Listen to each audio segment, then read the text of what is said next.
Hey y'all, Instinct Survivalist here with another 2-Tip Tuesday. Hey y'all, thanks for everything you've already done, all the comments we've already had. So what are we talking about today? 2 tips, right? First aid kit, and the other, what's in your backyard?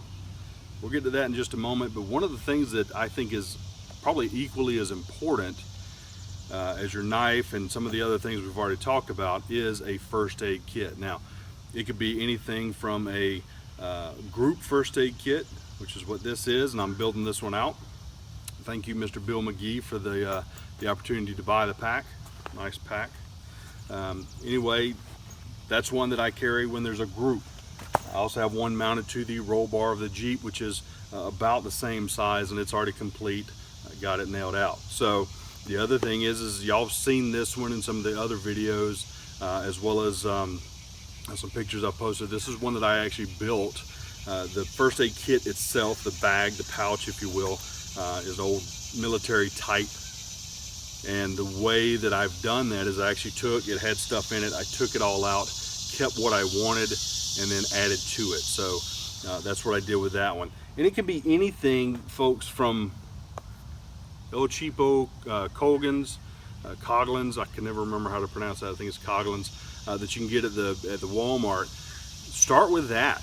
If nothing else, carry your personal first aid kit and start with that one. It's not bad. It's got some bandages in it. It's got a couple of band-aids in it, and things like that. So it's actually a pretty decent kit for a starter. And they actually have different sizes of these now. You can see this is pack 2. They had a pack 1. I don't know that they still carry it, but it is basic. It's really no more than grabbing the plastic container of band-aids and I think some tape and a bandage. So not too bad, but it's worth starting. And you can see it's shaped to fit in your pocket, fit in your hip, if you will, or in your cargo pants, whatever it is. They've got the pack 2. They've got some others as well that are a little bit bigger than this and better. So why do that is you never know what's going to happen. At minimum, I recommend starting with a personal first aid kit, or a PFAK. PFAK may be what you've heard. A FAK may be what you've heard. So those different things. And the reason being is because you never know what's going to happen, right? You may be out and about hiking, camping, whatever. You get a cut from your knife. Okay, how are you going to treat that? You're just going to let it bleed? No. Get you a Band-Aid out of the kit. Maybe we go even further than that and saying, okay, in this I actually have some ibuprofen. I also have Tylenol, because I know me, I know what I've taken, and for me, a personal first aid kit would include both. If you can only have one, if you can only have a tube of something, whether it be Advil or ibuprofen and Tylenol, then go with a Tylenol if you're going to give it to somebody else. And there's a whole thing around that we're not going to get in today. But know that you want to have something at least for you when you're out and about. The reason I like this kit is it's small. I can throw it in my suitcase when I'm traveling. I can attach it to my belt if I want to. I can put a carabiner through there and attach it, or I can throw it into my backpack, and it works really well. I have taken this freaking all over the country, so there's that. This one stays in a EDC kit that I do, but I've added some stuff to it, so it's not just the out of the box, if you will, first aid kit. So that's it. First aid kits, high priority. If you don't have a big one, that's okay. Start with something small. Start with something inexpensive. And I don't remember how much I paid for this when I first got it, and it's been years ago. I just know it was very inexpensive, great to put on the hip. I think UST actually has one. Like I said, I know Coglins has them. So go buy it. You can go to Walmart. It's very inexpensive. So get you a starter pack, if nothing else, okay? That's tip number 1. Tip number 2, it's a bunch of leaves.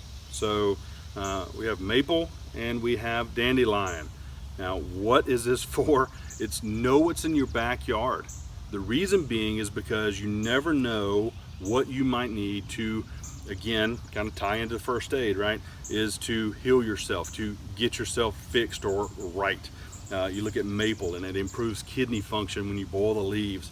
The bark serves another purpose. I mean, everything goes and has a purpose, and that's why my notebook's here, is because you can see some of the pages I've got marked because it has all the tips in it. And what we're going to do is we're going to go on an adventure. I'm going to show you some of the things that are in my yard, some of the things that have already been identified. Now, why do I have a weed here? Because dandelions, surprisingly, do a lot of things other than just the fact I can eat the flowers or eat the leaves. The root can be used as a coffee additive or in place of coffee, so there's even that. But when you look at the overall function of it, it helps with UTI, it helps with your digestive system, it helps with, the list goes on and on and on. I was actually doing research on this, and there'll be another video utilizing the dandelion for health as well as being edible. So look for that. That's coming. That's actually a video response to Black Hat Bushcraft, Matt over there. Matt, thank you. I'm on it. I just take a little time, but so that's kind of where we are with that. What I'm going to do is I'm going to reposition the camera and take you along this adventure with me. But before I do, I want to tell you, when we talk about some of the different things, why is it important to know what's in your backyard? And I kind of mentioned this at a high level, but the maple tree is an example. Bark poultice for scrapes and cuts, and it also aids liver, kidney, and spleen function. So that's first aid, self-aid resources. The American holly, which we'll show in a moment, the leaves can be used to alleviate measles, cold, flu, and pneumonia, external sores and itching. The bark for tea can be for malaria and epilepsy. The lists that I have of these things are on and on and on. So go back to the dandelion. I want to make sure I got you the right information or the exact information, not just a kind of a high level hit at it. And this is what, again, I will cover in a separate video. But the dandelion is designed for boiled leaf tea, lack of appetite, UTI, it's a urinary tract infection. So sorry for the abbreviation. It's a diseptic. You can take 1 cup in the morning, 1 cup in the evening. You can use it for salads to increase digestion, aid in renal activity, kidney activity, immune activity. So it increases your immune system. So it's not just a freaking weed that you're pulling up out of the yard. It is, but it's not, right? In my front yard, I can't have any of these just because of where I live. However, my backyard, you'll see in a moment, I need to cut it. The other one is going back to the maple, the liver, kidney, spleen function. Boil the bark and leaves, put it in extract, useful for eyesores. You can use it for bark poultice. You can use it all around. I mean, there's so many things that, we look at trees and we go, hey, these are great, but there's other uses for them. And you start looking at historical facts, you start looking at self-reliance, and guys, I am not a self-reliance expert. I'm just telling you what I already know, okay? So I want to make that very clear. But there's a lot of things that I'm learning from the self-reliance experts about why the trees versus the flowers, the plants. And it could be the time of year, right? I know for a fact this maple tree is going to have bark all year round. So what can I use the bark for? Front yard, which we won't get to, is the oak tree. Let's just say there's a lot of stuff you can do with an oak tree. I had no idea. I mean, really no idea. And I appreciate the guys at Self-Reliance Outfitters, specifically Dave, actually telling me what was going on as far as utilizing the different plants. And so it kind of opened my eyes up, as opposed to just having edible plants, to using these in other areas and other facets of our lives, not just for the fact of, oh, I need to survive, but I don't like putting the chemicals in my body. Yes, I carry Advil, yes, I carry Tylenol, but I would rather have something natural if I can. If it doesn't work, it doesn't work, that's fine. And then I'll go to the chemical just because I know that it works better. You look at some of the natural antacids, if you will, that are out there. Hey, they work great. The problem is I'm taking 2, 3, 4 times more than what I would with one Pepcid. So this is not a advertisement for Pepcid, it's just letting you know what's going on. So let's get the camera repositioned. What I'm going to do is I'm going to take you along in the backyard with me. We're going to walk around and I'm going to show you a couple of things that I have in the backyard, and then show you some things that I'm working on. I know for a fact there's a lot of plants out here I still don't know, and I actually took it upon myself this year to learn what all's out here. So maple, This was actually chopped down when I did the Ungulus review, so that's where I pulled that from. Don't need y'all fussing at me, but the leaves and limbs need to be cut back. And then the dandelions, I don't think anybody's whining or crying about the fact I killed a dandelion. Will I make this into a tea today? Probably not, but I'm gonna leave it right here just in case. All right, so let's get repositioned and we'll go from there. Okay guys, so here we go on our adventure. So first off, I've got my maple. And you can see that that's the one that I actually cut during the Ungulus review. Why did I cut it again? I needed to trim it back. It is an actual flower bed. And my wife and I have decided that even though this is a rental property, that we are going to grow as many trees as we can versus all the flowers that are here, because the lady that owned the place literally had 20 different rose bushes, which are great because they grow everywhere. It's great for filling in, but it just became a little bit much. So we're trying to cut back some of those, replace them with trees, and those trees, let them grow as they need to. The other side is in this corner. In this corner, we have the American holly. Now, I talked a little bit about that a while ago. As you can see, I've got a big one there, and then on the other end, when we get to that, I'll show you the other two that I have. So they're pretty large. Here I've got another maple. This was the first one. This is the second one, and then I don't know if we can get to the top of that. So that tree right there, oak tree, and that's actually in the side yard. That's not even in the backyard. When we look at some of the other things, remember, keep in mind, I talked to you that I've got an oak tree in the front yard as well. So having access to some of the trees that may not be in your yard may be beneficial if we're, being neighborly and being friends and everything.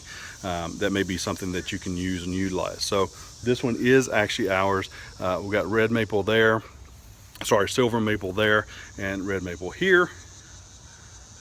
So, and keep in mind that it's not just about, remember I talked about the fact that we're talking about trees versus edible plants or versus plants in the yard, and we start looking at different plants that we have. Well, right here I have violet, and out here we have clover. Okay, yes, edible, and also in that is some sorrel, so I can eat that as well. Add that to my plants. Now there's some other trees out here, and you can see this is one of the pin oaks that I'm allowing to grow when we talked about replacing trees. Some of the different things is this is what we call a red tip, or what we've called it here in the South. I don't know if there's a purpose for it. It may be ornamental, that's fine. It's the main purpose for it that I know is increased bee activity. Now some of you may be going, oh no, actually yeah, I like that. I try to keep safe as far as my daughters go, make sure they don't get stung, but they see them there, and between that and the clover, I've got a lot of bees that are populating and pollinating, if you will, based off of what they see. So taking a full turnaround, this little area here, from that tree to, going backwards, to this tree is my hammock setup. So when I go out and test hammocks, which I do quite often, that's what I actually utilize. Now, one of the other things I want to show you is us going to the other side of the yard. We could have gone straight across, if you will. But one of the things I want to show you is, remember we talked about the other holly bush. I have two great big ones over there. You saw the one, it was massive. But I do have a couple of others. So in looking, great, another tree. I've got to figure out what it is. I've got American holly bush there, and then there's one growing up in the middle. I think it's hawthorn. I'll have to get some closer look to it and do some research on it. Not a problem. The other thing is if we become neighborly, right?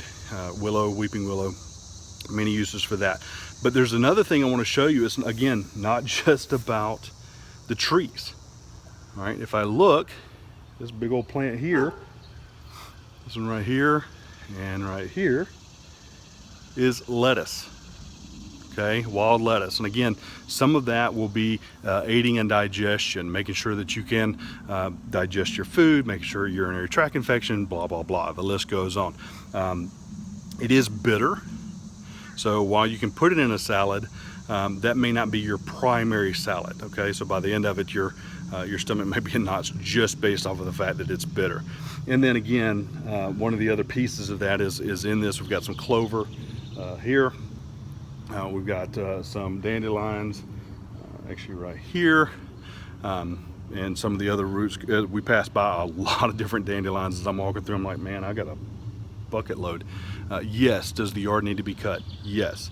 However, right now, with all the rain, I haven't cut it, and the other side of it becomes we're actually housing rabbits. So yes, it drives the dogs nuts. Yes, it makes them go crazy, but we're housing rabbits. And so on the back side of the property, we have myrtles, wax myrtles, crepe myrtles, some rose bushes down on the side,